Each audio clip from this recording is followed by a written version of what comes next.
But in 1986, when a guy by the name of Ronald Reagan cut the tax rates down from 70 to 28 and the low became 15, I've been telling people for almost 20 years that the 401k plan, hear me out, the 401k plan became obsolete in 1986. And that's a head scratcher because I can't tell you the amount of financial advisors, financial planners all over this great country of ours that are still telling people to max out their 401k plan.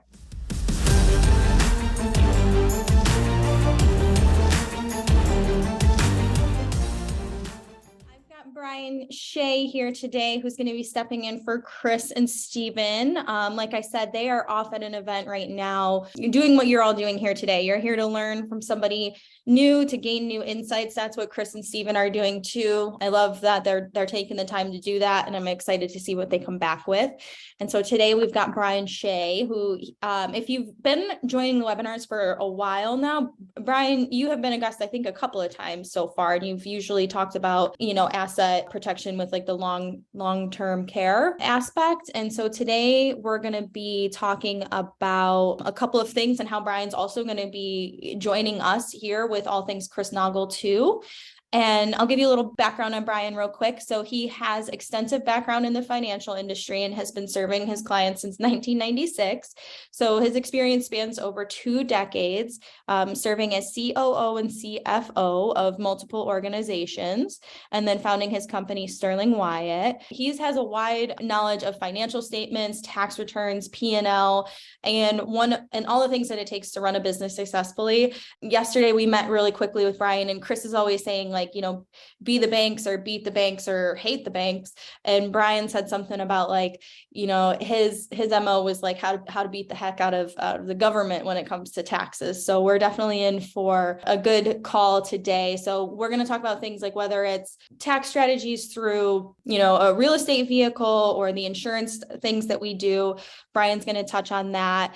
And then also, Brian, I see that you were also a basketball official for 26 years and you coach your your son's basketball teams, which last month, I dove into that my whole month. I loved watching, and I rewatched The Last Dance. Did you watch that documentary?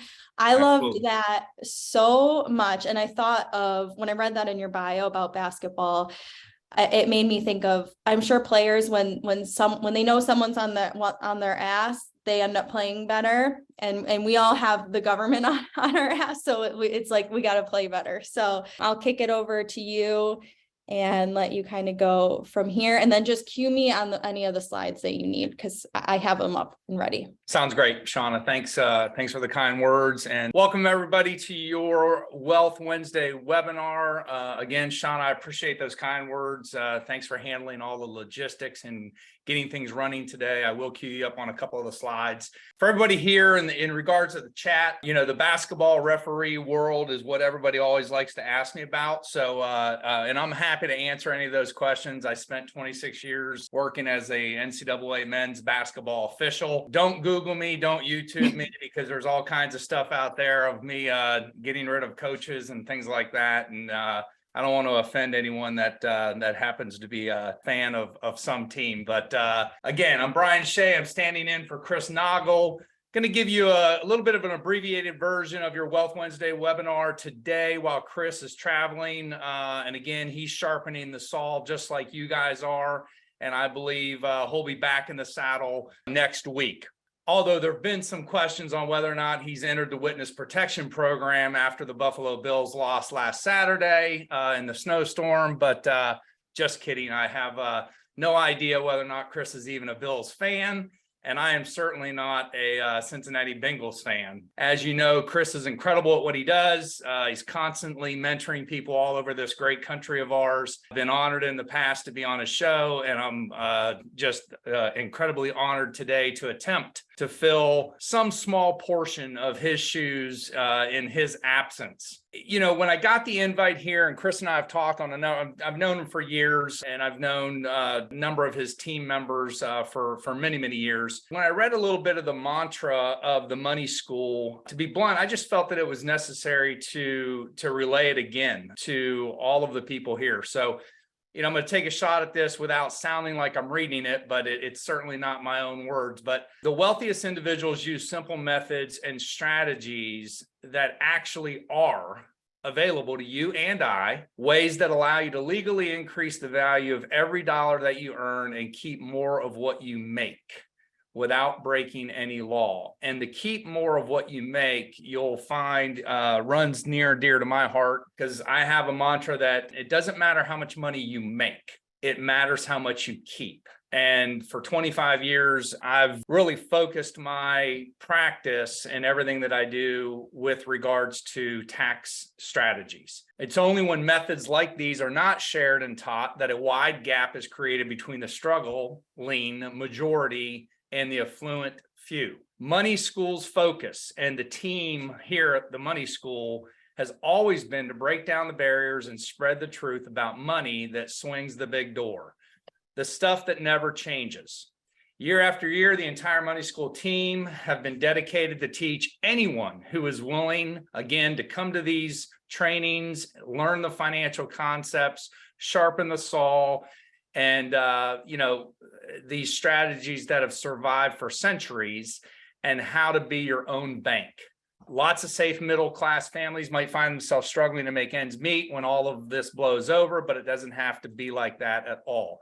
If you've ever felt like the financial game is rigged against you, that's because the government built it that way. I apologize for anyone out there that happens to work for the government, but I'm not a fan. Our weekly webinar is a chance to level the playing field, anchor in with an amazing community of like-minded professionals all over this great country of ours, and improve your knowledge and cash flow to accelerate your ways to financial security. So as I mentioned, Chris will be back next week. I am positive that I will not be here next Wednesday, as me and my team will be preparing clips and videos and materials and music for a little new show that is going to be added to the family here at Chris Naugle Enterprises, formerly known as the Money School. And if you're new to this show or don't know all of the opportunities that you have to glean the information from this incredible team, Shauna, cue up, I believe it should be slide number 2. And we can talk a little bit about all of the opportunities that all of you have every week to tie in and learn as much as possible. So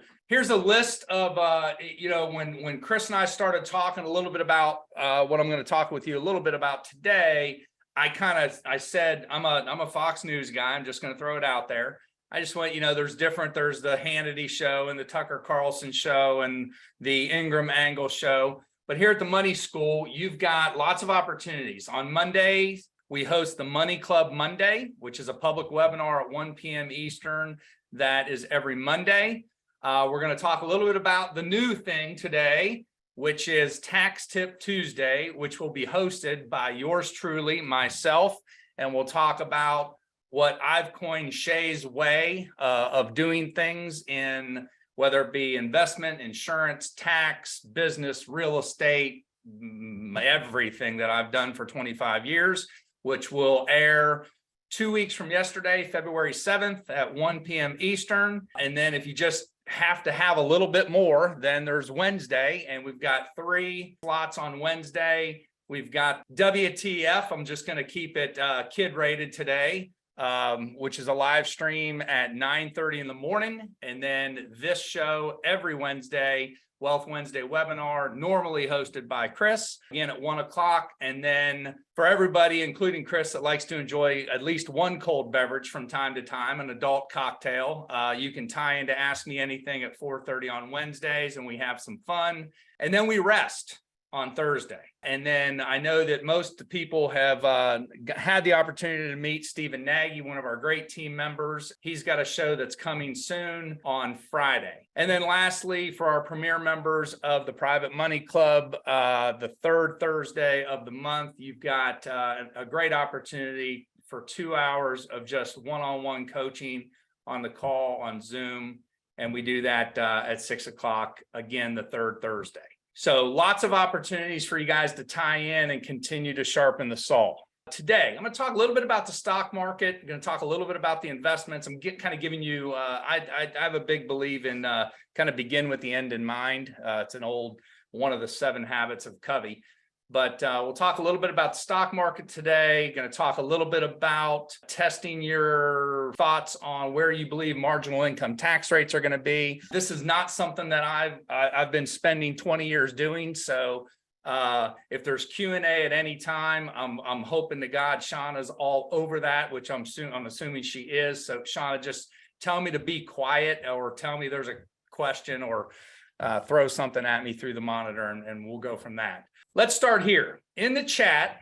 I'm stealing this from Chris because he does this from time to time, and I've thought it was fun. On a scale from 1 to 5, how confident are you in 2023? So in the year that we're in right now with the stock market, and let's use a 1 if you believe that you will lose double digits or the market will be down double digits, and a 5 if you believe that you can double your money by investing in the market. And I'm just going to go 1, 1, 5, 1, 1, 5, 1, 1, 3, 2, 5. That's 5 5s. A whole lot of 1s. My goodness. I'm in cash. I love it. All right, keep them coming. Okay, 1, 5. So I found this interesting as I was doing a little bit of research for today. If you guys want to look this up, I literally looked up an article, just how badly did the stock market perform in 2022. It was quite shocking to read the article that was put out by the Motley guys that have been around forever. When you read through the article, what you'll find is that the NASDAQ was down 33% last year, that the Russell 2000 was down 21.6, the S&P 500, which is obviously what most people are more knowledgeable than the other indices, was down 19.4. So I bring all of that up because when you listen to the video that Shauna just played, Chris talks about emotional based investing, and then secondary investing in something that you, and I just found these 3 pretty important: something that you know, something that you like, and something that you understand. And I'm sure that I'm not the only person that stays away from investing in things that you just don't feel knowledgeable about. The country is still tied to believing in something that I've been telling people for 20 years. It became obsolete, and I'm going to share a slide with you and talk a little bit about this. But the 401k business, emotional, and how much control do people really have over that account? And this is, I'm going off script here a little bit. In this country, depending on whose numbers you believe, there's approximately $35 trillion wrapped up in 401k plans in this country. And here's one of my deep beliefs. The reason that the government doesn't care about the national debt is because at any particular time, all they have to do is pass a new law that changes when they can tax those dollars. Think about it, $35 trillion wrapped up in 401k plans that have never been taxed. So why would they be concerned about the debt? And again, I'll try not to beat up on the government too much, but when you read this article, you know, it was one of the worst performing years in the stock market. And in the article, it actually compares it all the way back to 2008, which anyone who knows anything understands that 08 was one of the worst years in the history of the market.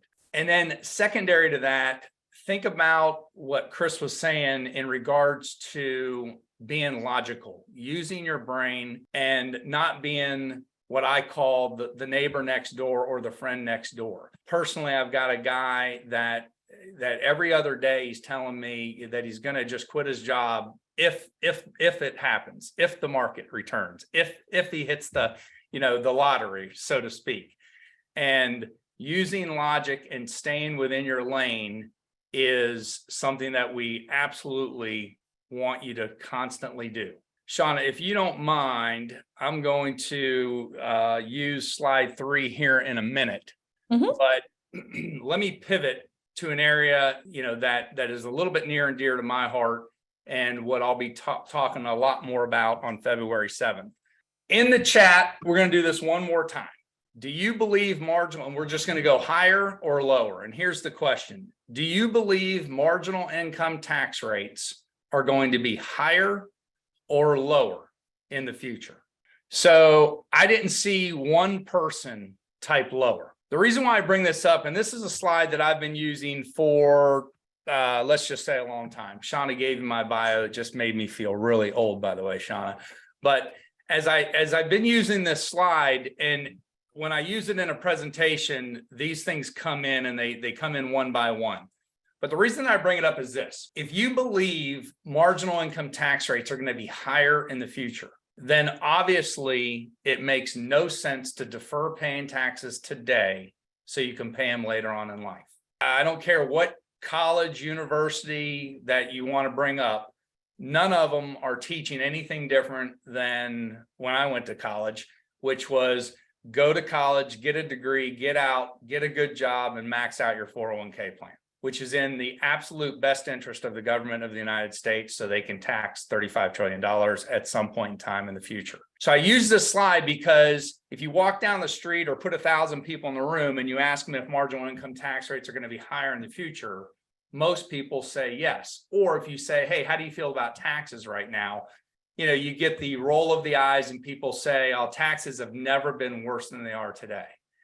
And I share this with you because taxes are actually almost never been better than they are today when you look at the history of soaking the rich. And I don't like paying any more than anyone else, but I use this slide because of this. The first thing that comes in is in 1974, the traditional IRA was invented. And then I slip over to 1978. If you don't know it, Ted Benna was the gentleman who invented or pioneered what we all know as the 401k plan. And in 1978, it made a tremendous amount of sense for high income earning people to find an area to defer paying taxes because look at the marginal rate at the highest. It was 70%. So in 78, Ted Benna was really, really smart. And he figured out a way to defer paying taxes today so you can invest them, grow them over 10 or 20 or 30 years, and then pay the taxes later on in life. Because inevitably you would not be in a 70% tax bracket. And in 78, no problem with that theory, made a lot of sense. But in 1986, when a guy by the name of Ronald Reagan cut the tax rates down from 70 to 28 and the low became 15, I've been telling people for almost 20 years that the 401k plan, hear me out, the 401k plan became obsolete in 1986.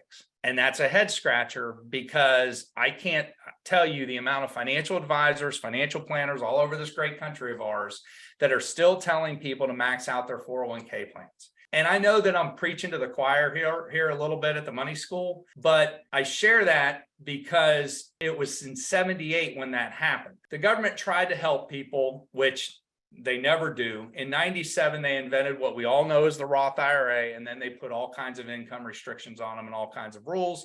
And if you make any more than, a couple dimes or nickels in a year, you can't even use a Roth IRA. You can certainly backdoor it, and I know all about that stuff, and we'll be talking more about that on my show here in the future.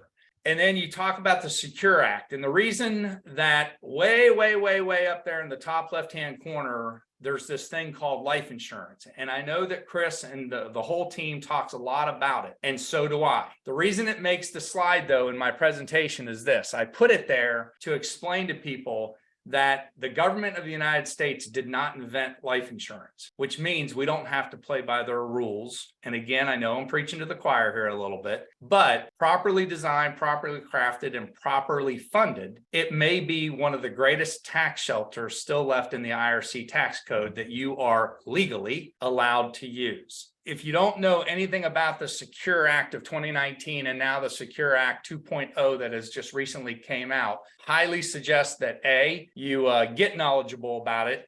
And if you don't have access to it, we will be talking a lot about it here in the next couple of weeks on my show. And let me make a clarifying point for anyone out there that, that is a W-2 type person that is participating in a 401k plan or whatever it may be. Take all the free money that somebody's going to give you. Okay. So if you have an employer and that's the plan that you have, and they're going to match or give you some money, take all the free money that someone's going to give you. Most of the time that I'm advising the people who I have working relationships with all over the country, we're converting that over to Roth every year. Most of the plans give you the availability to do that. And if you don't understand that or have questions about that, throw them in the chat and we could talk a little bit about them.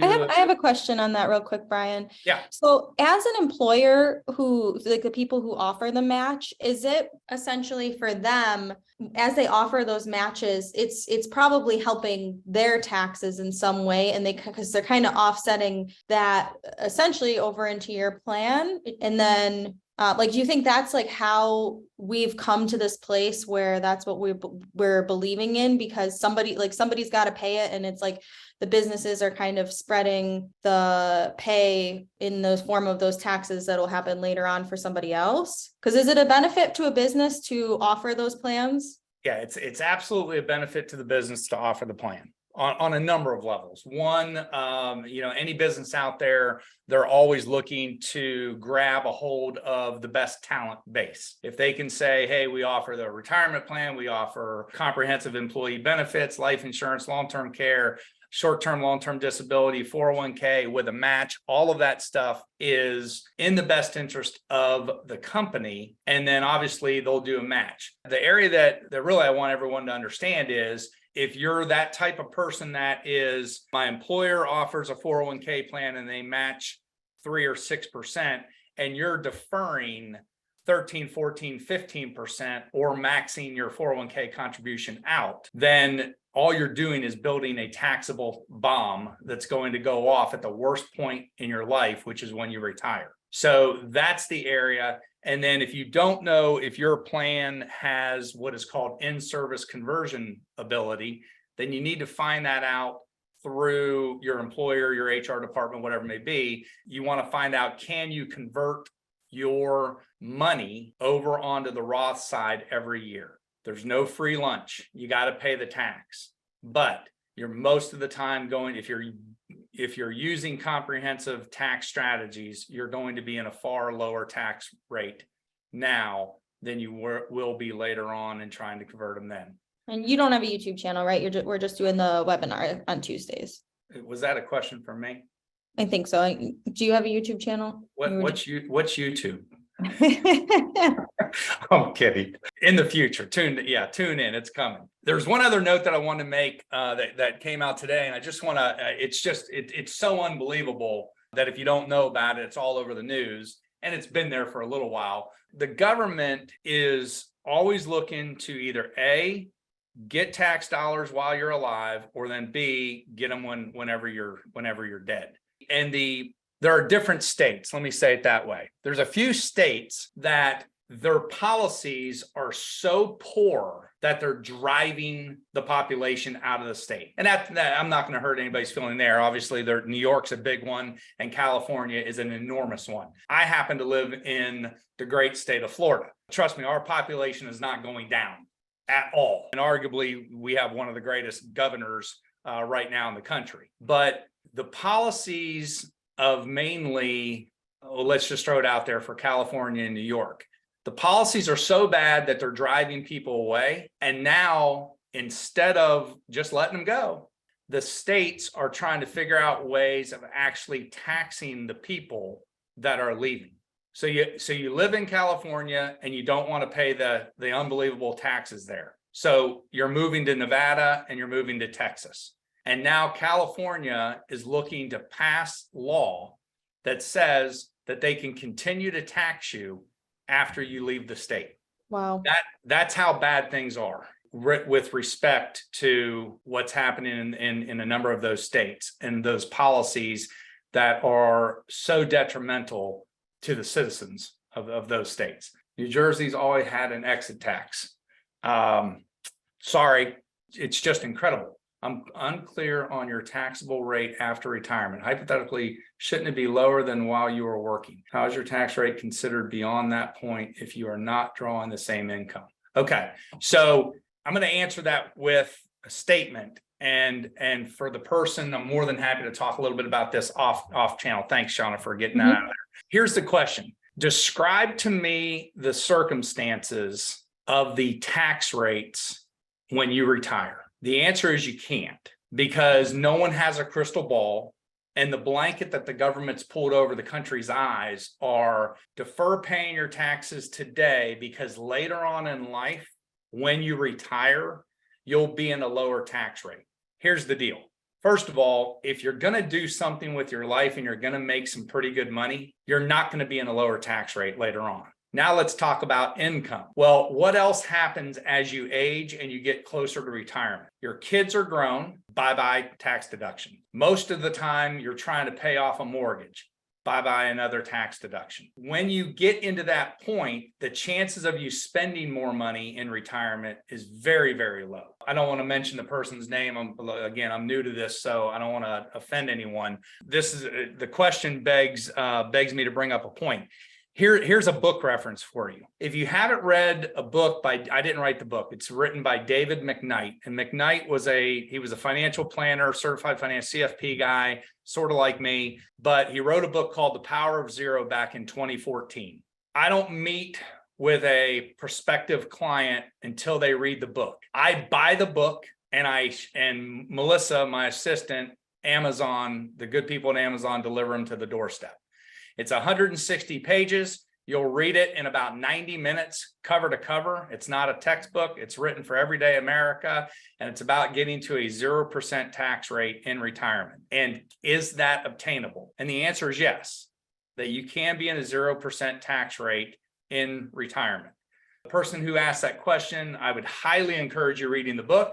And if you want, I don't know if Shauna, if you put up my website later on, I'm more than happy to buy the book for you and send it to you, ship it to you, and you can read it. So Jill Miller asked in the Q&A part, it seems very complicated to calculate how best to start converting traditional funds to Roth within a self-directed IRA, for example. I want to do it in smaller incremental amounts to manage my tax implications in any given year. Like, do you have any suggestions for that? Yes, there's a lot to unpack there. Let me start with, actually, it's in my notes here a little bit. When I close out today, I was going to talk a little bit about it.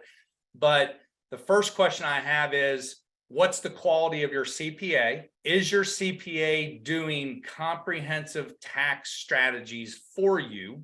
And if they're not, then I'm going to highly encourage you to get a different CPA. And when I talk about comprehensive tax strategies, and I don't know if you're W-2, I don't know if you own your own companies, I don't know if you have multiple LLCs or S corporations or things like that.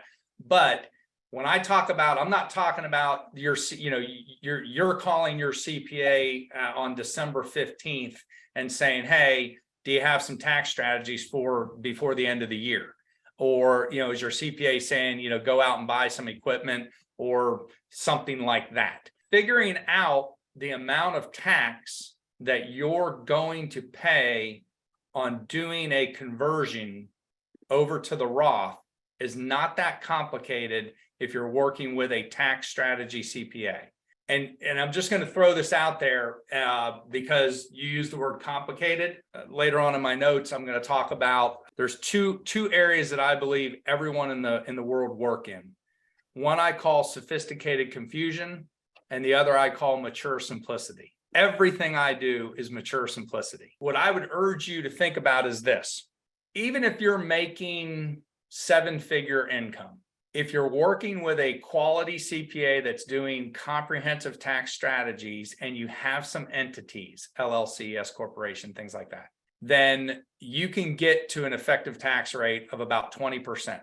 So just use 20% for the conversation. If you have $100,000 in an IRA, self-directed IRA, regular IRA, traditional IRA, not a Roth, and you're going to convert 100 grand over to the Roth, and you're going to do it at 20%, there's no free lunch. Okay. You got to pay the government when you're doing this. But ask yourself, if you convert 100 and had to pay 20, you're going to pay the 20 out of your savings account. You're going to convert 100 over to Roth. And now you have 100 sitting in the Roth that you can invest, grow over the next 10, 15, 20, 30 years and never pay any more taxes on it. And then ask yourself, when are you ever going to be in a 20% tax bracket? and I know that that may not exactly answer your question, but I'm hoping that the CPA side of it will. And if you need assistance on that, I have a handful of CPAs that I work with all over the country, that I have clients that I move them to those CPAs that they can help. And I'm sure that Chris and Shauna and a number of our team members here have some CPAs that I don't even know about yet.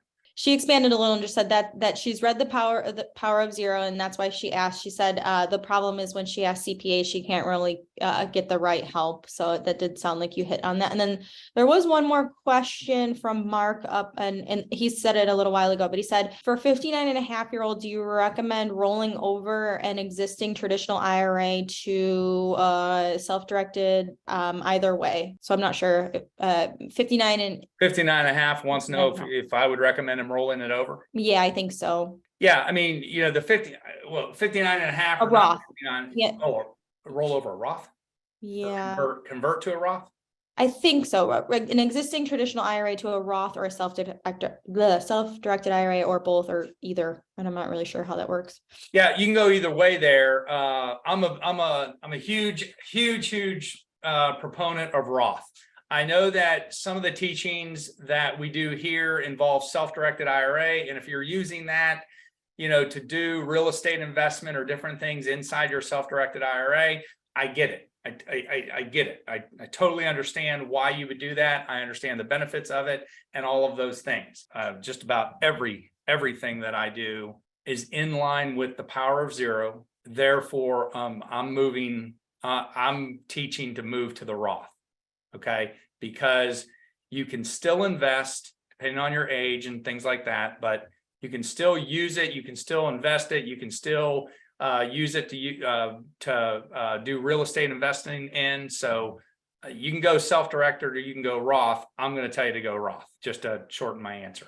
Freddie says, I have a TSP. I can change the distribution to Roth, but do you think I can move the current money in the general TSP to Roth since I am a current employee? You've got to find out whether or not your plan, okay, so your plan documents allow in-service conversions. Some do, some do not.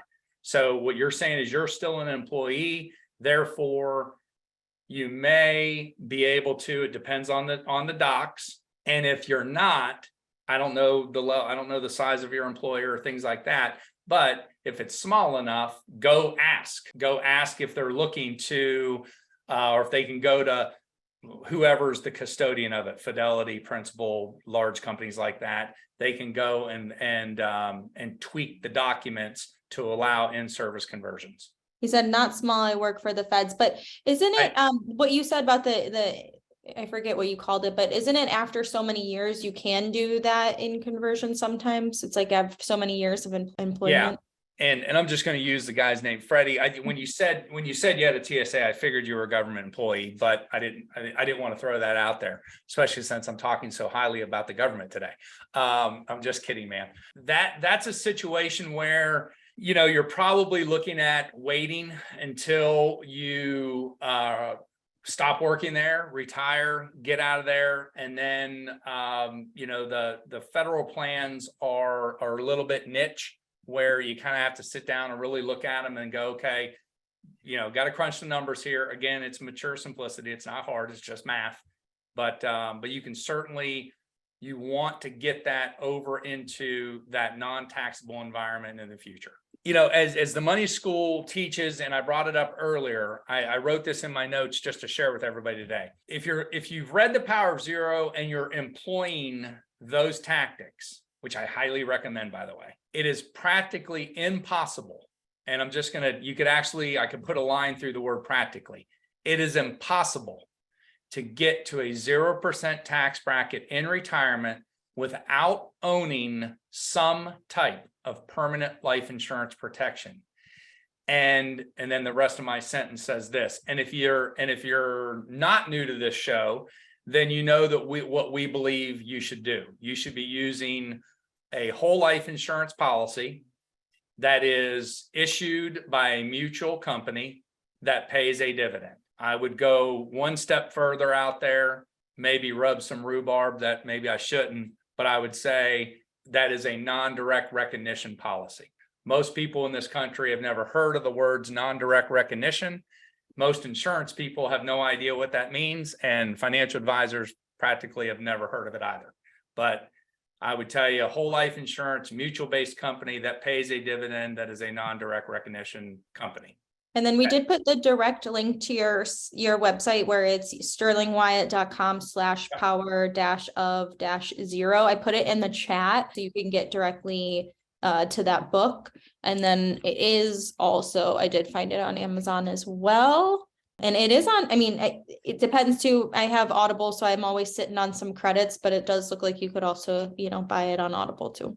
If you're working with a CPA somewhere in the country that is not doing comprehensive tax strategies with you, and what I mean by that is talking to you right now, like in January, about your tax strategies for the year, then I highly recommend you to look for a different CPA. As the money school continues to advance, and Chris and I have been having conversations, we talk a little bit. I know there's a lot of conversation about being your own banker.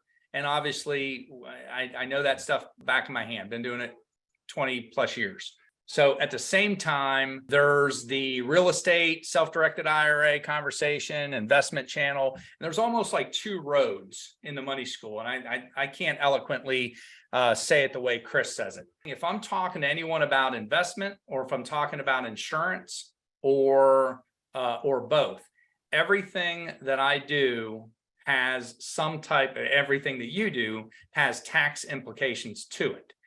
So what I mean by that is financial advising, planning, retirement planning, estate planning, whatever you want to call it, it's not complicated. The world is complicated, but it's not. There's three components to any overall sound plan. There's the component of protection within your plan. There's the component of investments within your plan. And then there's the component of taxes, which in this country is the number one inhibitor of wealth. What the problem is that most people out there have to go out, find an insurance person, and then find an investment person, and then find a banker, and then find an estate planning attorney, and then find a CPA. And the problem is that none of those people are ever talking to each other. The insurance guy has no idea what the investment guy is doing. The investment guy has no idea what the CPA is doing.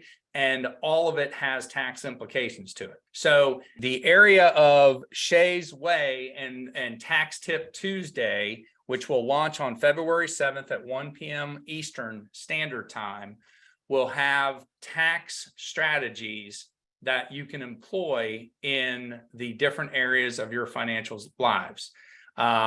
Be interviewing different types of professionals on the show, whether it be insurance, investors, CPAs, attorneys. My next note says CPAs, end of year solutions and strategies. This is not tax planning. Tax strategies, tax planning does not happen in the last 2 weeks of the year when you're really trying to do all that you can do to keep more of your money. The mature simplicity of planning does not involve sophisticated confusion and things that are too difficult to kind of wrap your head around. It's protection, investment, and taxes. And again, taxes are the number one inhibitor of wealth. The conventional wisdom of deferring paying taxes today so you can pay them later on in life is wrong, in my opinion. And I guess I'm entitled to it for at least 3 more minutes. Shauna throws me out of here, I guess.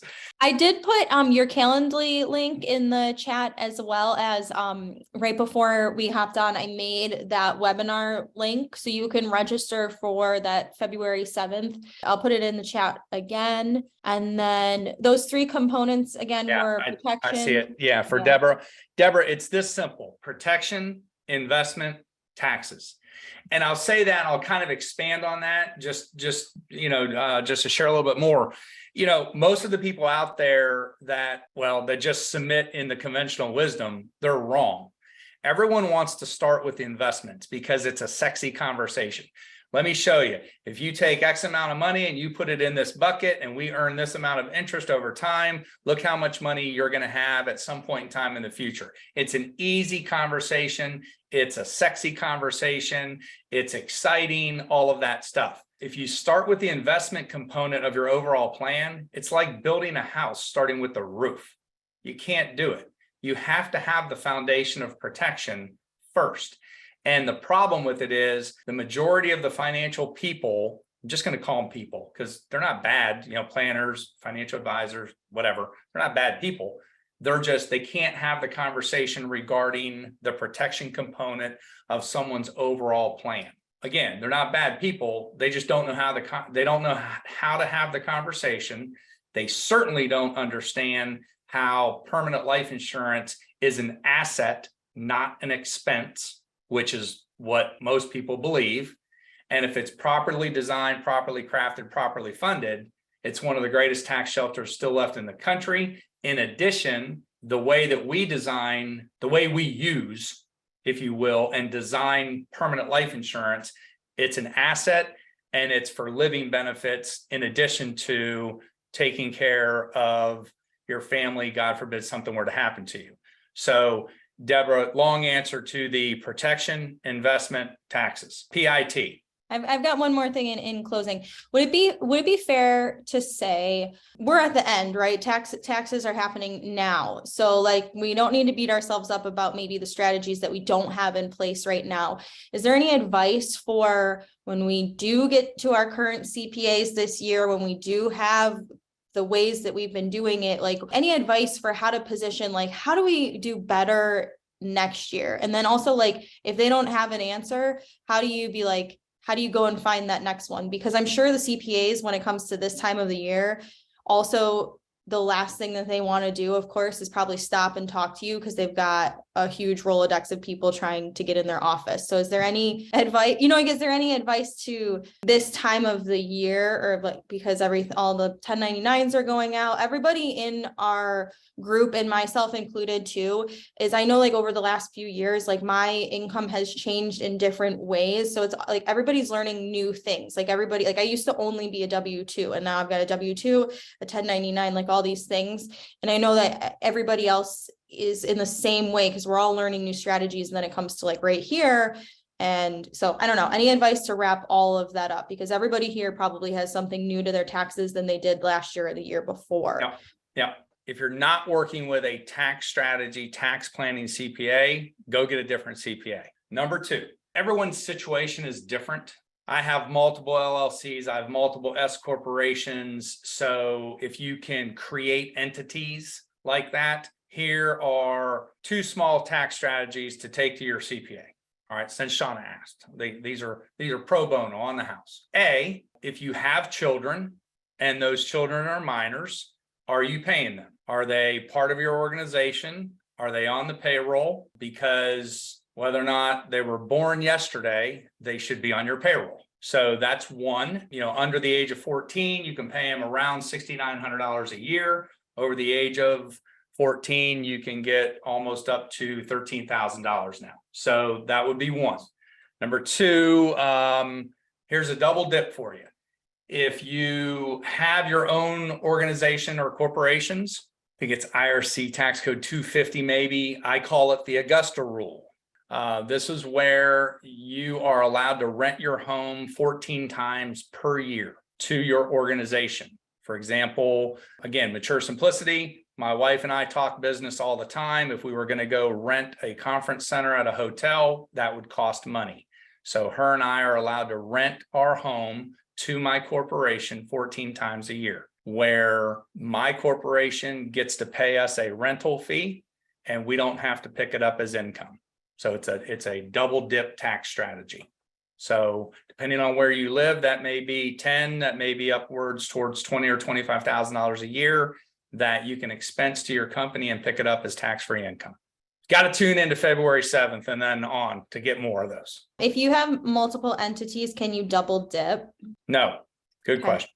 All right. Well, this is awesome. I just put the webinar up again in the chat, so you can hit that Zoom link. It should take you to a registration page. You put your name and email in there, and we've got pretty much the whole month of February. There might be a couple Tuesdays here and there, if Brian's out of town for like you were talking about, like a trip or something, like a leader's trip or something. We might skip a Tuesday every here and there, but we're going to definitely aim for weekly. And Yep. Chris is going to actually hop on the 14th, I believe, right? Yes, Chris is, he's slated to be with me on the 14th. And then Drew had one more question, which was, at what point can you start paying your kids? I know that Drew's got a cute little baby. So maybe a Gerber baby model. Yep. Facebook page, Instagram page, website page, put that baby up there and show him or her off. All right. Well, this has been great. Thank you, everybody. And we'll see you again next week. And this Zoom is recorded and it will go up on Chris's YouTube channel, probably over the weekend or something like that. So thank you guys very much. Have a great day, guys. Thanks. Bye, Brian. So I hope you guys enjoyed that episode. We're putting up tons of them, but I think if you like this one, you'll probably like that video as well. Not only that, I've got a book that I created, Mapping Out the Millionaire Mystery, where we actually show you what the wealthy do in the game they play with money. I want you to have that for free. And if you want to know about all my new videos coming up, click that alert button, actually smash that alert button, and you'll be notified every time we put a new video. So we'll see you on the next episode.